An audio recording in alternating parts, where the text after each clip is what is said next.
Olá, amigas e amigos do canal Mineral. Nesta semana, convidei Jarbas Vieira, da Coordenação Nacional do MAN, Movimentos Atingidos pela Mineração, e que é também membro do Comitê Nacional de Defesa dos Territórios frente à mineração, para conversar sobre o grupo de trabalho criado na Câmara Federal em 18 de junho de 2021, desse ano, que está discutindo o Código de Mineração de 1967. Conheço há muitos anos o Jarbas e sua dedicação no acompanhamento das políticas públicas para a mineração, e sempre acompanhado de muitos companheiros ligados a essas entidades de defesa, de discussão, de debate sobre a questão dos territórios minerados. A mineração brasileira, Jarbas, você sabe bem disso, ainda é regida pelo Decreto-Lei 227, que visava, desde a sua publicação, reforçar as políticas de fomento às mineradoras, obviamente, incentivando principalmente as grandes mineradoras. Nos governos Lula e Dilma se realizaram muitos debates, estudos e apresentações que houveram para diferentes segmentos da sociedade, de um projeto de lei para garantir ao proprietário das riquezas minerais, segundo a Constituição de 1988, e esse proprietário é a União, isto é, somos todos nós, exercer o controle e fiscalização dessa atividade. Destaco, Jarbas, algumas propostas que foram aprovadas na audiência pública em 5 e 6 de maio de 2015, no Seminário Nacional do Marco Regulatório, e que você estava lá. Essas propostas foram, algumas delas, prazo de vigência das concessões de lavra. Atualmente a concessão de lavra não tem um prazo de vigência. Realização de Conferência Nacional de Mineração, que debatesse e discutisse as políticas públicas para esse segmento.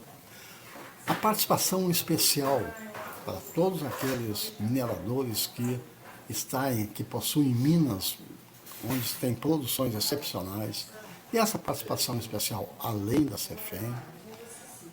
E é isso, Jarbas. Você sabe que na última quarta-feira, dia 10, o relatório da deputada Grace Elias foi aprovado. E os deputados do grupo terão 15 dias para fazerem observações nesse relatório. Como se trata do principal documento legal para a mineração brasileira, entendo que os parlamentares e a sociedade em geral não podem ficar fora desse debate. O que você acha disso, Jarbas? Então, é isso que eu gostaria de te perguntar. Um abraço, tchau.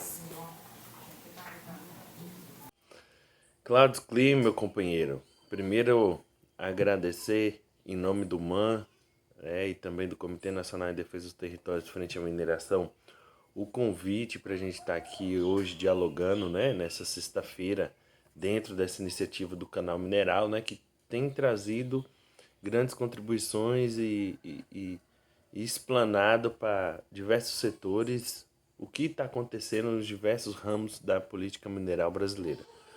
Primeiro, agradecer e saudar a iniciativa, porque hoje é o nosso 26º programa do Canal Mineral e vamos estar aqui dialogando sobre essas questões que envolvem a política mineral que está sendo tocada nesse último período.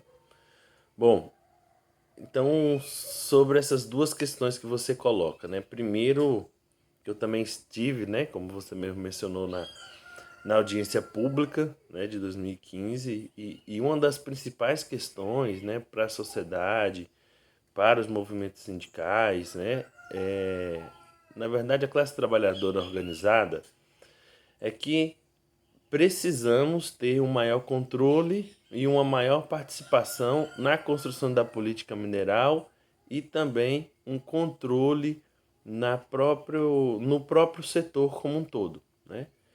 E uma das formas que a gente viu e enxerga nesse momento e naquele período né, a constituição das conferências populares de mineração. E a gente sabe que as conferências não foram para frente, né? E mesmo no governo mais progressista como o dos partidos dos trabalhadores não conseguiu avançar nesse sentido, porque o setor é ultra mega militarizado, o setor ele sempre foi o centro da disputa de capital internacional, o capital nacional, o direito minerário, quem é que, que, que é o dono, né, na verdade, e pode extrair. Então, essas questões que estão para além da nossa capacidade de organização enquanto classe influenciam e influenciaram a decisão de não ter uma conferência popular da mineração, né? E uma conferência que abrangesse diversos setores e fizesse com que os trabalhadores, as comunidades que estão em conflito com a mineração e o conjunto da sociedade, né, que estão em áreas mineradas, que estão em áreas para serem mineradas, também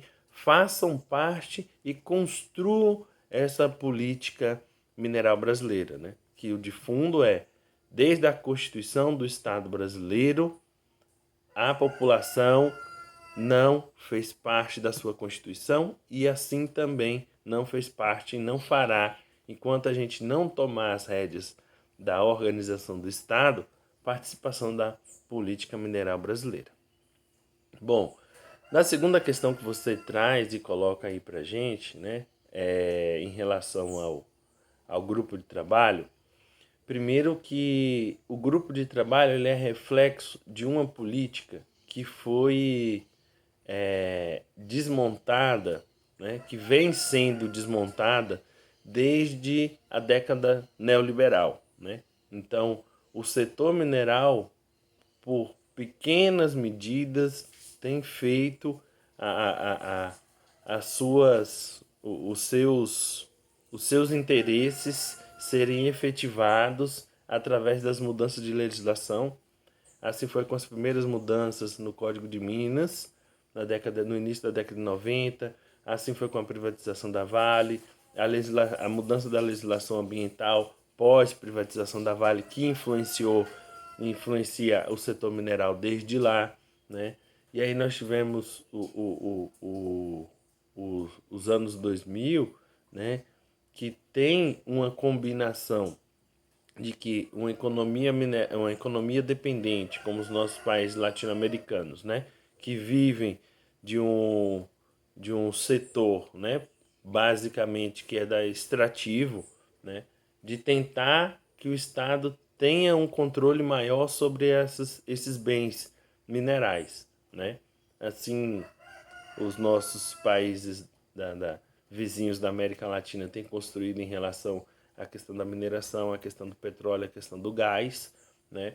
E aqui se tentou algo parecido em relação à questão da mineração, que foi a partir das discussões desde o Código de 2013, que avançou até 15. E a gente sabe que não avançou, né? Por conta das disputas que estavam colocadas, por conta do papel do setor empresarial, mineral dentro do legislativo e no Estado brasileiro, né? Então, esse conjunto de fatores não permitiu a aprovação do marco regulatório de 2000, foi apresentado em 2013, que tinha problemas, que nós éramos críticos e somos ainda, mas perante o que foi apresentado e o que está sendo colocado agora para apresentado pela deputada Grace Elias do Avante de Minas Gerais, é um retrocesso imenso, né? Então, há vários anos o setor tenta impor as suas vontades e vem impondo de formas homeopáticas, né, por pílulas, os seus interesses na legislação brasileira. E pós-ruptura democrática de 2016, né, o golpe que aconteceu na presidenta Dilma, o programa apresentado pelo Michel Temer do Ponte para o Futuro, que foi uma sinalização para o capital financeiro, para o setor empresarial, né, o dito Deus mercado, né, uma menor participação do Estado na vida e na economia do povo, né? Em síntese, é isso que foi apresentado, né? O programa Ponte para o Futuro, e que são, né, traduzindo a perca de direito trabalhista, previdenciário, né? O teto dos gastos que foi construído, né?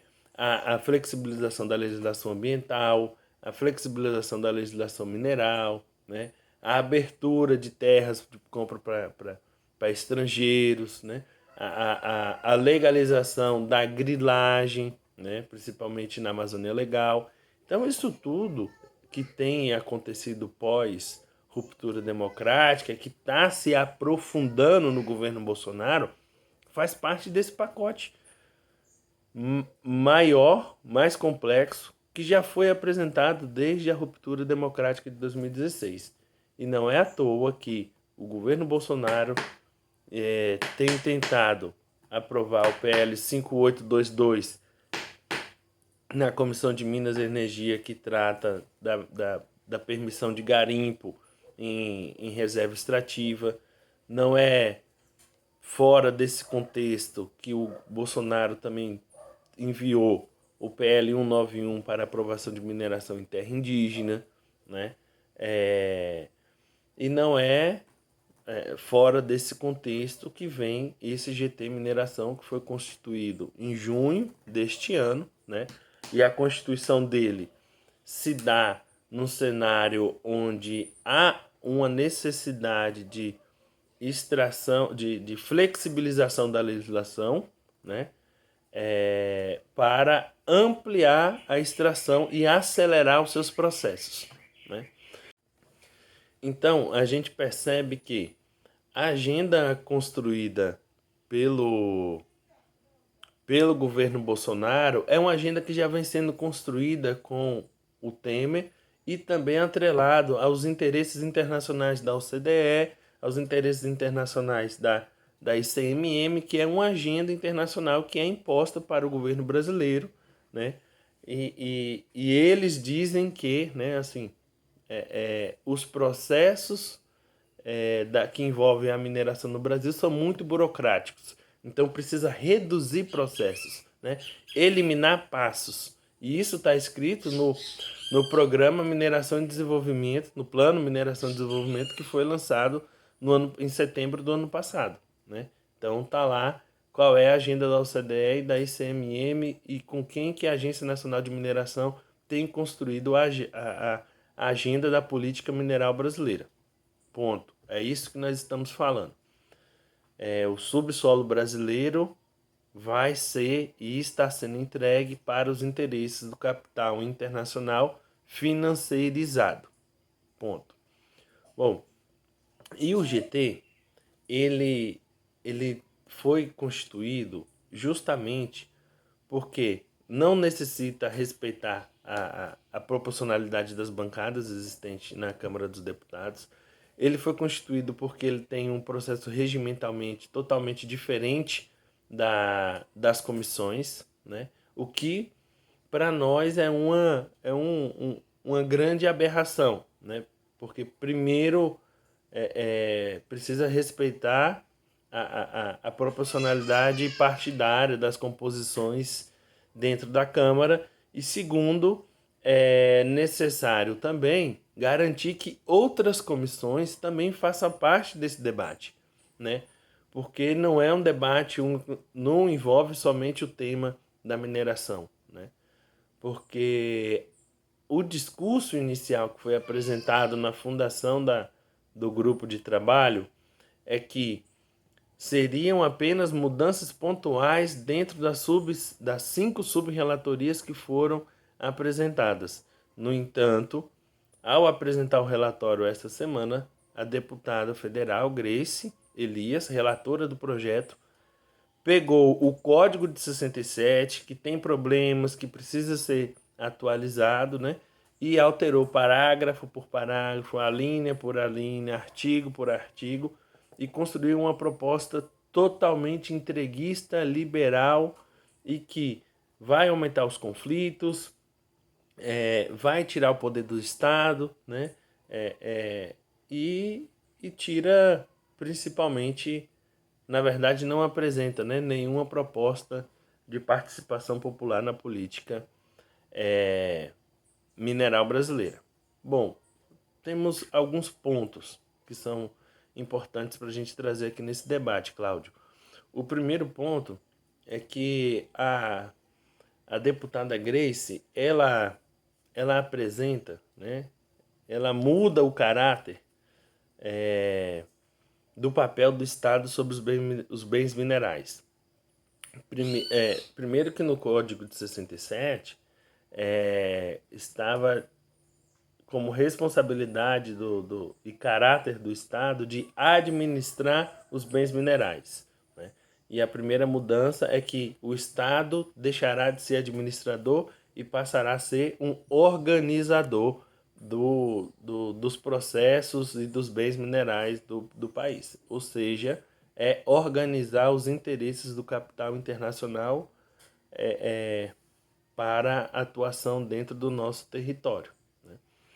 A segunda questão que ela criou uma categoria que não existia nos períodos anteriores, né? Que nos parece que cria até uma insegurança jurídica, que ela traz no artigo 1º, se não me engano, no parágrafo 4º, ela traz assim que a anuência dos processos minerários deixará de ter... os estados e municípios deixarão de ter anuência no papel da atividade minerária, né? É algo nesse sentido. Primeiro, nunca existiu isso, só existia a anuência do estado e município dentro do processo maior do licenciamento ambiental. A partir do momento em que ela coloca algo que não existia antes, dá a entender que essa anuência está relacionada à única questão que acontecia, que era a anuência dentro do licenciamento ambiental. Então, tem uma insegurança jurídica de interpretação sobre o que é que a deputada relatora quis apresentar em relação à anuência de estados e municípios. Bom, também temos algumas outras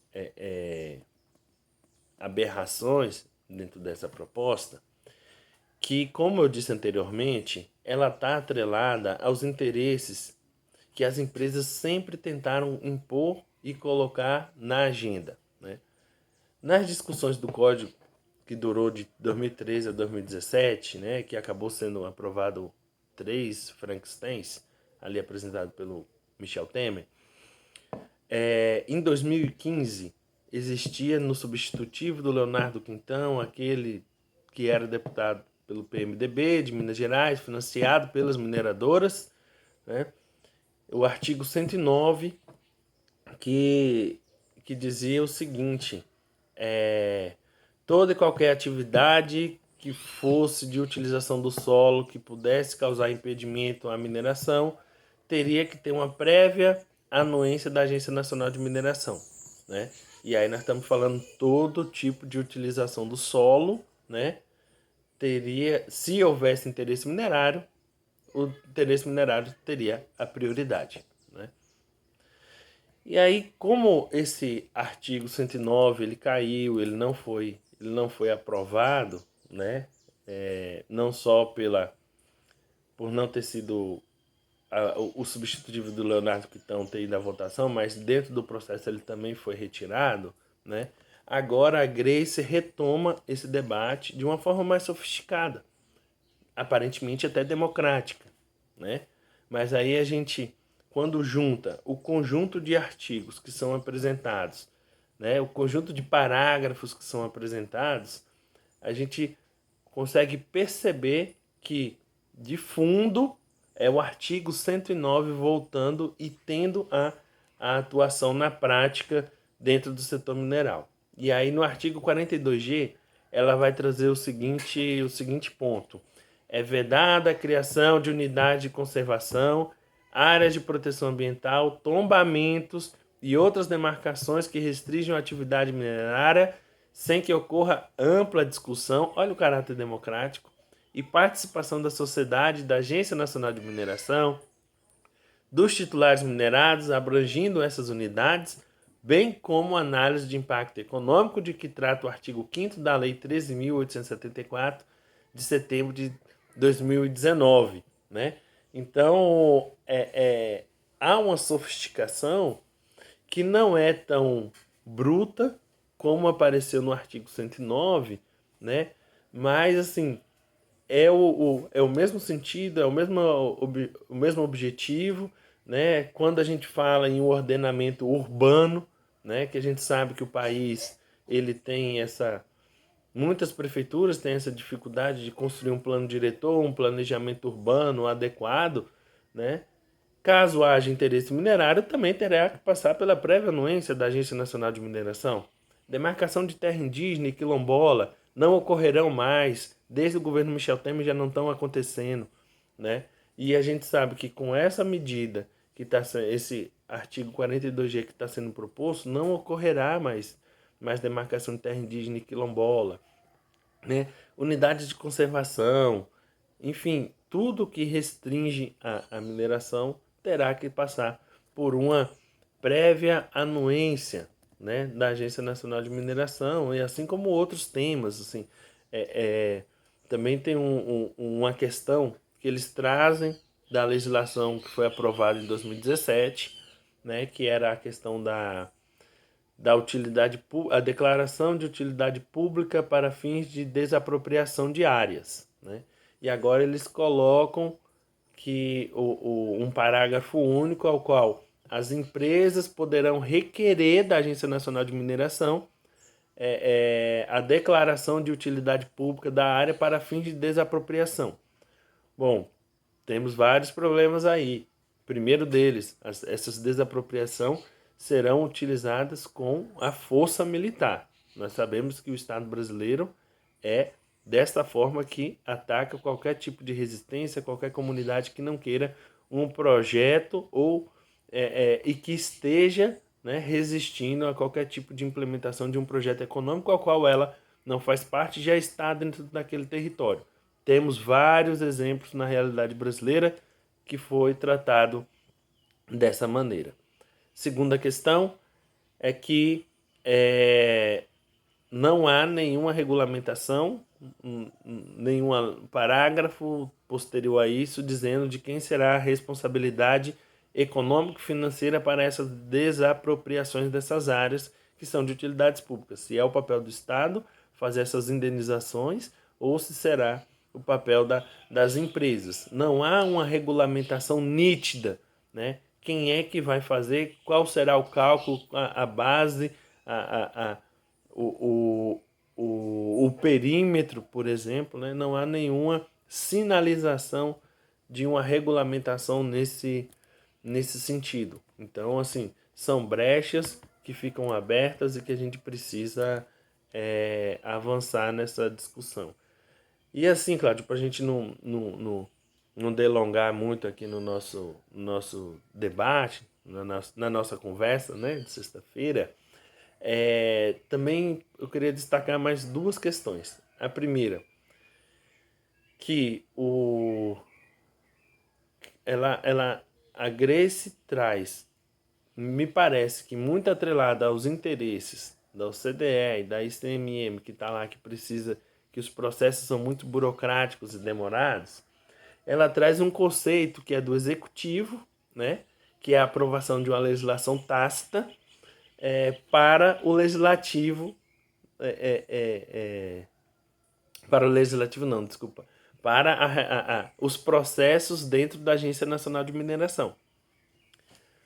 Digo isso porque no artigo 97 ela coloca que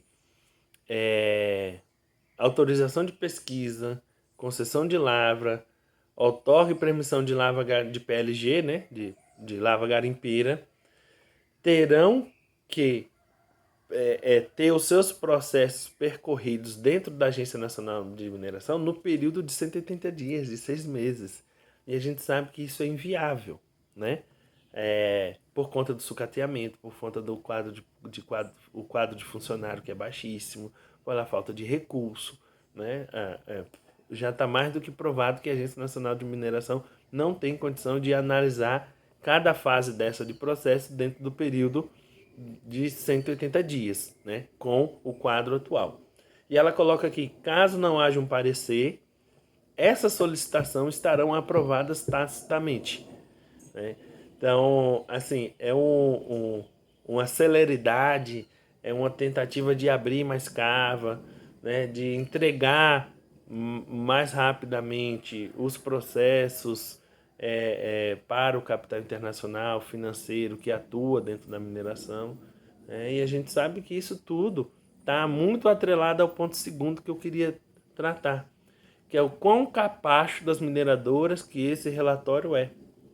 Porque não trata em momento algum da contribuição financeira para a exploração mineral, né? A gente sabe, né, Cláudio, que o Brasil é o país que cobra a CEFEM mais baixa do mundo, fora as isenções, não combate a evasão e a elisão de divisa que as mineradoras cometem no território brasileiro e que o Estado deixa de arrecadar por conta disso, né? Não combateu em momento algum a Lei Candir, né, que são problemas estruturais, tributários dentro da mineração, ela não enfrentou, né, discutiu o código de começo a baixo, né, do primeiro ao último artigo, mas não colocou nada em relação à CEFEM, né, não discutiu nada sobre a questão dos trabalhadores, não inseriu uma maior participação popular dentro dos processos de controle e fiscalização. E isso tudo é garantir a agenda internacional neoliberal que quer tomar conta dos nossos territórios, que quer contaminar, que quer explorar, que quer retirar comunidades, que acha que indígena e quilombola são um estorvo, né? Enfim, são esses interesses que estão nítidos e colocados dentro dessa proposta apresentada pela Grace do Código de Mineração. Certinho, Cláudio? E aí a gente vai dialogando. Um abraço. Olá, Jarbas. Obrigado por essas respostas que você colocou em relação à problemática que nós temos hoje desse grupo de trabalho que está discutindo o Código de Mineração 67 e o relatório que foi apresentado na última quarta-feira. Você destaca pontos essenciais dessa política para a mineração, que prioriza os investidores, reduzindo ou suprimindo outros interesses nos territórios. O relatório da deputada Grace é mais um passo nesse sentido, para ampliar o papel da Agência Nacional de Mineração, a ANM, a serviço dos investidores na mineração, tanto na pesquisa mineral, na lavra e no beneficiamento. Ao definir 15 dias para mudanças no seu relatório pelos parlamentares do grupo,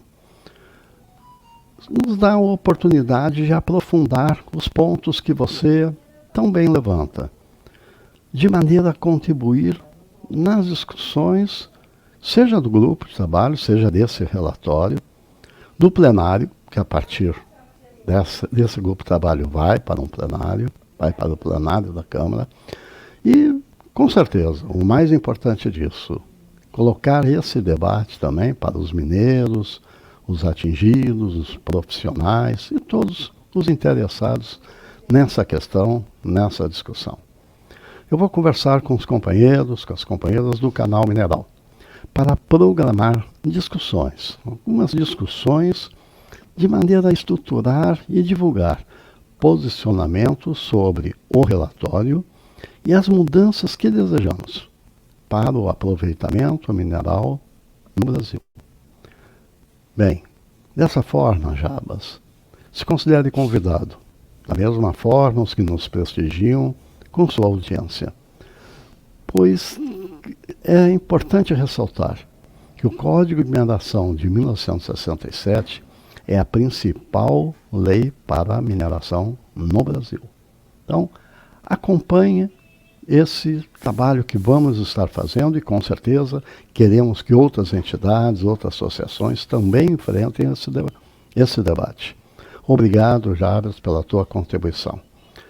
O canal Mineral pode ser acessado no Twitter, no Instagram e no Facebook. Se inscreva no canal Mineral. Compartilhe esse vídeo. Muito obrigado e até a próxima sexta-feira, onde estaremos debatendo os temas da Sexta-feira Mineral, mas na semana que vem vamos enfrentar de uma forma muito forte também essas questões ligadas ao Código de Mineração 1967. Muito obrigado e até logo. Tchau.